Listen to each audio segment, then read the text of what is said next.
दोस्तों पॉइंट की बात करते हैं हम लोग।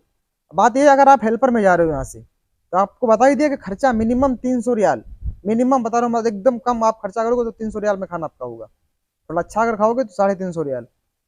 ठीक है, 350 रियाल का खाना हम लोग रख के चलते हैं। अगर एक मीडियम आंकड़ा है 350 रियाल, 350 रियाल का खाना पकड़ के चलते हैं हम लोग। 350 रियाल खाने का, अगर उसके बाद में प्लस मोबाइल रिचार्ज अगर आपको कराना पड़ गया, मोबाइल रिचार्ज तो बहुत महंगा ही आता है वहाँ पे। 100 रियाल से नीचे तो रिचार्ज ही नहीं होता कोई भी। मिनिमम 100 रियाल पड़ता है अगर आप लोग रिचार्ज कराओगे तो। अगर वाईफाई चला रहे हो तो चलो 30 रियाल 40 रियाल में हो जाता है कि 30 रियाल 40 रियाल पर मंथ का जो होता है उसका बिल पे करना पड़ता है। हेलो एवरीवन, कैसे हो आप? उम्मीद करता हूँ आप ठीक होंगे। दोस्तों आज के वीडियो में हम लोग बात करने वाले हैं कि सऊदी अरब में 2024 में जो सऊदी अरब जो लोग जाते हैं यहाँ से, उन्हें मिनिमम और मैक्सिमम कितनी सैलरी में जाना चाहिए। आखिर ये बात क्यों करने वाले हैं हम लोग? क्योंकि आप लोग को मालूम होगा कि हर देश, कोई भी देश हो, कहीं भी आप जाओ, जैसे आप इंडिया में रह रहे हो, यहाँ भी महंगाई दर बढ़ती रहती है, जिसे इन्फ्लेशन रेट कहते हैं। इन्फ्लेशन रेट पर ईयर बढ़ती रहती है हर साल। वो कहीं 8% से बढ़ेगी, कहीं 10% से बढ़ेगी, कहीं 15%, कहीं 50%। जैसे अपने यहाँ पे इंडिया में तो इस टाइम 8% के हिसाब से बढ़ रही है, तो कहीं पे होगा 10% होगा, कहीं पे 12% होगा। जैसे पाकिस्तान में हाल ही में, इससे पहले ज्यादा दिन नहीं हुए, अभी देखिए 100% इन्फ्लेशन रेट चल रही थी पर ईयर के हिसाब से। 100% मतलब महंगाई बढ़ गई थी, डबल हो गई थी सीधे। एक चीज का भाव डबल हो गया था। कोई भी चीज लेने जाओ आप, राशन लेने जाओ, गेहूं चावल आटा कुछ भी लेने जाओ, वो एक 10 रुपए में अगर आप अभी बिक रहा है, अगर इन्फ्लेशन रेट 100% बढ़ेगी तो 20 रुपए में बिकेगा वो। 100 रुपए में बिक रहा है तो 200 रुपए में बिकेगा। इस हिसाब से बढ़ता है। तो कहीं भी हो जाओ आप, महंगाई दर तो बढ़ती रहती है, बट सैलरी अगर उस हिसाब से बढ़ रही है तब तो सही है, कोई दिक्कत नहीं है, जा सकते हो आप। अदरवाइज अगर सैलरी नहीं बढ़ रही है तो फिर गड़बड़ है। तो जानेंगे हम लोग इसके बारे में detail by detail. Video end तक जरूर देखेगा ताकि हर एक जानकारी आपको सही तरीके से मिले। उससे पहले छोटी सी रिक्वेस्ट है, वीडियो को लाइक कर दीजिएगा, चैनल पर नए चैनल सब्सक्राइब कर लीजिएगा ताकि हर एक आने वाली वीडियो की नोटिफिकेशन सबसे पहले आप तक पहुंचे और कोई भी आने वाली वीडियो आप मिस ना करो। चलिए फटाफट से करते हैं अपने वीडियो की शुरुआत। दोस्तों ऐसा होता है कि जो बंदा 2020 में गया है, जिसे अभी 2024 चल रहा, तो करीब करीब 4 साल उसको पूरे हो रहे होंगे। 2020 में गया है, और जो 2021 में गया है, 22 में गया है, 23 में गया है, ठीक है, अगर इनकी सैलरी आप कैलकुलेट करोगे तो कुछ खास फर्क नहीं होगा, बहुत से बहुत थोड़ा बहुत 19-20 का फर्क होगा। तो कोई कोई काम ऐसा है जिसमें बहुत अच्छी सैलरी लग के जाती है यहाँ से, बहुत सारे ऐसे काम है जिसमें अच्छी खासी सैलरी लगती है। इसके ऊपर भी मैंने कई सारे वीडियोस बनाए हुए हैं कि कौन सा काम अच्छा होता है, कौन से काम में आपको जाना चाहिए यहाँ से। अगर आप लोग नहीं जानते तो डिस्क्रिप्शन बॉक्स में सारी वीडियोस मिल जाएंगी, आप लोग जाके चेकआउट कर सकते हो। ठीक है दोस्तों, तो उनके बारे में अगर देखोगे आप तो उसमें कुछ खास सैलरी का डिफरेंट नहीं होगा। अगर बहुत अच्छे काम में बंदा गया है, कोई हुनर वाला काम है जो कि टेक्निकल काम है, ऐसा कोई हुनर वाला काम है, जैसे कि इलेक्ट्रिशियन हो गया, प्लम्बर हो गया, मैकेनिक हो गया, या जेसीबी ऑपरेटर हो गया, डोजर ऑपरेटर हो गया, ट्रक ड्राइवर हो गया, ऐसे काम होते हैं जिसमें सैलरी ठीक ठाक लगती है, अच्छी। बट अगर हेल्पर की बात करेंगे हम लोग तो हेल्पर की सैलरी में कुछ खास फर्क नहीं होगा। जो 2020 में गया होगा उसको भी 11-12 सैलरी मिल रही होगी, जो 2023 में गया होगा, 22 में गया होगा, उसको भी कुछ सेम ही सैलरी मिल रही होगी। अगर कोई कंपनी अच्छी है, या कोई कंपनी में जा रहा है, कोई मुसस्से में जा रहा है, कोई होटल मॉल में कहीं भी जा रहा है, अगर कोई अच्छा मॉल है या अच्छी होटल है या अच्छी कंपनी या मुसस्सा अच्छा है, तो हो सकता है सैलरी ठीक ठाक लगा के दे दे। नहीं तो फिर सैलरी सेम ही रहेगी, उसमें कुछ खास फर्क नहीं होगा। कंपनी में क्या होता है, ओटी उटी भी लग जाती है, और प्राइवेट सेक्टर में क्या होता है, ओटी उटी का कहीं आता है पता नहीं होता। बहुत से ऐसे प्राइवेट सेक्टर है जो कि वहाँ पे ओटी लगती है, नहीं तो सीधे ड्यूटी टू ड्यूटी, बाकी बात खत्म। महीना है फिर सैलरी लो, बात खत्म करो। कोई प्रॉब्लम कोई दिक्कत आपको हो गई तो सैलरी जरूर आपकी काट देंगे, बट सैलरी आपकी बढ़ने वाली नहीं है।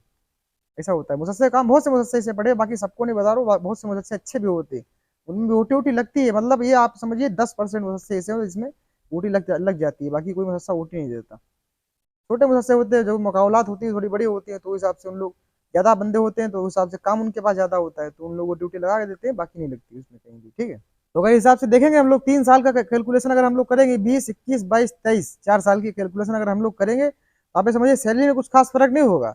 बट जो सामान 2020 में, जिस चीज का भाव 2020 में 5 रियाल था, उस चीज का भाव आज की डेट में 8 रियाल 10 रियाल होगा। ठीक है, तो आप समझिए महंगाई इतनी बढ़ गई वहां पे। अब अब बात आती है कि सैलरी आपकी नहीं बढ़ेगी तो आपका मतलब क्या निकलेगा जाके वहां पे। अगर 2020 में आपका खर्चा 200-250 रियाल में हो जाता था, तो आज की डेट में वही खर्चा 300-350 रियाल तक पहुंचता है।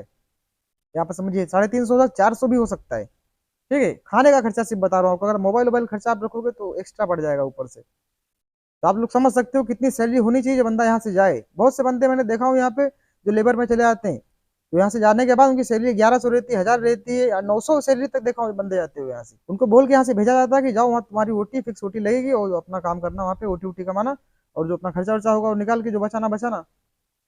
अब बंदा जब 900 रियाल सैलरी में जाएगा तो ओटी होता है पूरे 12 महीने, कोई कंपनी नहीं देती। बहुत सी कम ऐसी कंपनियां होंगी जो पूरे 12 महीने ओटी देती, नहीं तो पूरे 12 महीने कोई कंपनी ओटी नहीं देती। ये कंटिन्यू 12 महीने काम सबके पास नहीं होता जो रेगुलर ओटी मिलती रहे आपको, ऐसा नहीं हो सकता। ठीक है, तो ऐसा होता है यहाँ से आप 900 रियाल में गए, अगर आप एक साल में 8 महीने कम से कम ड्यूटी आपकी रखेंगे, लग जाएगी 2-2 घंटे, 10 घंटे ड्यूटी वो आपकी हो जाएगी, 8 2 10 घंटे प्लस 1 घंटा लंच उसमें लगाते हैं, 11 घंटे ड्यूटी आपकी हो जाएगी। तो 11 घंटे ड्यूटी बहुत हो जाती है बंदे की। ठीक है, तो 2 घंटे की ड्यूटी अगर लगाएंगे तो 900 रियाल में क्या लगाएंगे सैलरी के हिसाब, आप लोग समझ सकते हो। 4 रियाल पर घंटा पड़ा, 1 घंटे का 4 रियाल, 2 घंटे का 8 रियाल, यानी पूरे एक महीने का 240 रियाल बनता है। तो आप समझे 900 रियाल हो, 240 रियाल, 1140 रियाल बनेगा। अब 1140 रियाल में बंदा अगर 350 रियाल खाना खा जाएगा तो बचेगा उसमें कितना, 800 रियाल, 800 से भी नीचे बचेगा। और प्लस मोबाइल खर्चा, वाईफाई खर्चा जो होता है वो अगर उसमें ऐड करेंगे तो 750 700 रियाल बचेगा। क्या बचेगा बंदे का, क्या फायदा इतनी दूर जाके फिर 1 लाख 1.5 लाख खर्चा करके, क्या मतलब है यहाँ से जाने के बाद। तो क्लियरली बात हम लोग बात करने वाले कि कितनी सैलरी आपकी होनी चाहिए, किस काम में आप जाओ कितनी सैलरी आपकी मिलनी चाहिए, जो कि आप अपने हिसाब से मैनेज कर सको वहाँ पे, और आप अच्छा पैसा भी घर पे भेज सको, जो कि घर वाले भी यहाँ पे ना बोले कि हाँ आप यहाँ से गए हो कुछ नहीं बच रहा है।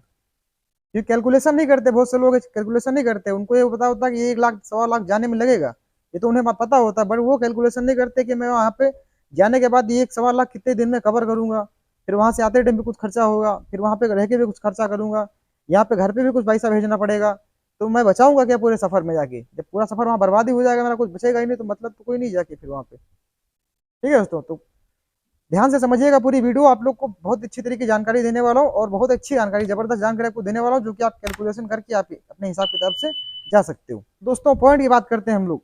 बात ये, अगर आप हेल्पर में जा रहे हो यहाँ से, तो आपको बता ही दिया कि खर्चा मिनिमम 300 रियाल, मिनिमम बता रहा हूँ, मतलब एकदम कम आप खर्चा करोगे तो 300 रियाल में खाना आपका होगा, थोड़ा अच्छा अगर खाओगे तो 350 रियाल।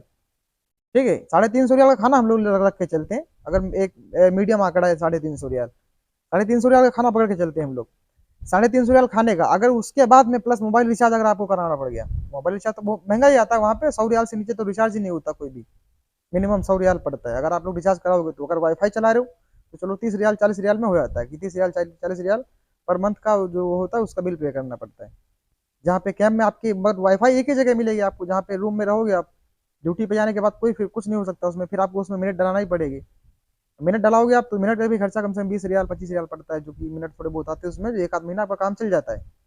बहुत मतलब बचा बचा के काम करोगे तो ऐसा होता है कि अगर 20-25 रियाल में जो मिनट आते हो तो अगर खर्च करोगे आप तो एक ही दिन में खत्म हो जाएंगे। ठीक है, ऐसा होता है। बट आप ये समझिए कि 350 रियाल हो, अगर रिचार्ज कर नहीं रखेंगे आप, अगर वाईफाई का खर्चा रखेंगे सिर्फ 40 रियाल, ठीक है, तो भी 350 40 रियाल प्लस हो 390 रियाल, यानी पूरे राउंड फिगर रखो 400 रियाल, 400 रियाल का खर्चा पूरा आपका ये बैठ जाएगा। ठीक है, 400 रियाल खर्चा आपका बैठा है। अब 400 रियाल में आपकी सैलरी कितनी होनी चाहिए जो आप यहाँ से भेजो। अब बहुत से लोग ये सोचते होंगे कि कम से कम वहां जाने के बाद अगर हेल्पर में जा रहे हो तो 20 हजार तो घर पे भेजना ही चाहिए, कम से कम 20 हजार।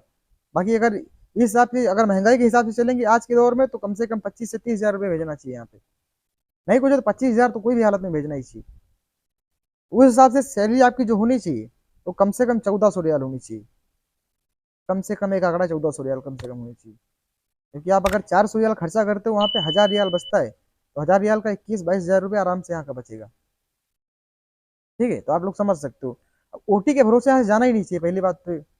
अगर फिक्स ओटी लग रही है, जिसमें होता है ना विजय में फिक्स ओटी 2 घंटे 4 घंटे कुछ भी हो, फिक्स ओवर टाइम उसमें है ही, आपको मिलेगा ही मिलेगा, साल के 12 महीने मिलेगा, तब तो सही है, कोई दिक्कत नहीं। तब आप 1000 सैलरी में भी जा सकते हो, 1100 में भी जा सकते हो। बट अगर फिक्स ओवर टाइम नहीं है तो फिर आप उसमें बच जाइएगा, कम से कम 1300 सैलरी 1400 सैलरी कम से कम होनी चाहिए जाते टाइम की। अगर ओटी का भरोसा नहीं, उसमें ओटी फिक्स नहीं लिखी हुई है तो कंपनी आपको पूरे साल ओटी नहीं देगी।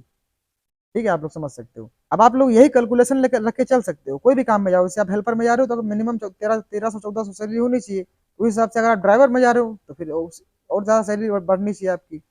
फिर अगर प्लम्बर इलेक्ट्रीशियन उस हिसाब से जा रहे हो तो उस हिसाब से कैलकुलेशन होनी चाहिए कि मैं यहाँ से जाने के बाद अगर मेरे पास हुनर है तो मैं अगर यहाँ पे 10 हजार कमाता हूँ तो वहाँ पे अगर मेरा 15 17 18 ना बचे तो कोई मतलब नहीं वहाँ पे जाके। ठीक है, ये सिस्टम इसका होता है दोस्तों। अगर बंदा यहाँ से जाता है, अब आपको एक एग्जाम्पल दे देता हूँ। जिससे बंदा यहाँ से गया, अगर आपको मैंने बताया 1400 सैलरी में अगर आप जा रहे हो यहाँ से, एक एक जो आंकड़ा है सैलरी का आपको बता रहा हूँ, इससे आप 1400 सैलरी में जा रहे हो यहाँ से।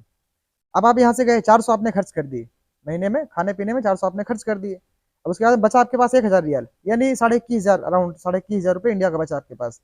आपने जाने में कितना पैसा दिया, कम से कम 1 लाख, एक मिनिमम आंकड़ा बता रहा हूँ, बाकी ऊपर भी हो सकता है नीचे भी हो सकता है, 1 लाख रुपए आपने दिए। आपको कवर करने में लगेगा पूरे 5 महीने, उसको 5 महीने में आप अपना पैसा कवर कर पाओगे। 5 महीने प्लस घर पे भी कुछ खर्च लगता है, बंदा वहां से जाता है 5 महीने में कुछ नहीं तो एक आध सैलरी तो 2 सैलरी तो यहाँ पे भेज ही देता है घर पे खर्चे के लिए, तो वो भी तो कम पड़ जाती है। तो वो ये हिसाब किताब होता है कि आप बंदा जो है अपने हिसाब किताब से उसको जाना चाहिए और ये सब करना चाहिए। ऐसा नहीं कि आपको जाना ही यहाँ से कोई भी एजेंट बता दिया आप चले जाओ 900 सैलरी, आपको 4 घंटे ओवर टाइम मिलेगी, आप खा पी के 1500 बचाओगे, ऐसा नहीं होता है। कैलकुलेशन करिए आप लोग खुद अपने हाथ से कि मेरी इतनी सैलरी है, मैं इतनी सैलरी में जाऊंगा, इतने खर्चे होंगे मेरे वहाँ पे, और मेरा इतना पैसा वहाँ पे बचेगा, मैं इतना घर पे भेजूंगा। ये सब चीज़ कैलकुलेशन करके आपको यहाँ से जाना चाहिए। बहुत सारी वीडियो मैंने इससे पहले भी बनाई हुई है कि खर्चा कितना लगता है, महीने का खर्चा कितना बैठता है। अगर आप लोग नहीं देखे हो तो डिस्क्रिप्शन बॉक्स में सारी वीडियो मिल जाएगी, आप लोग जाके चेकआउट कर सकते हो। ठीक है दोस्तों, तो उम्मीद करता हूँ जानकारी आपको अच्छी लगी होगी। जानकारी अच्छी लगी तो वीडियो को लाइक कर दीजिएगा, चैनल पर नए चैनल सब्सक्राइब कर लीजिएगा ताकि हर एक आने वाली वीडियो की नोटिफिकेशन सबसे पहले आप तक पहुंचे और कोई भी आने वाली वीडियो आप मिस न करो। चलिए दीजिए इजाजत, करते हैं अलविदा, मिलेंगे नेक्स्ट वीडियो में, तब तक के लिए जय हिंद।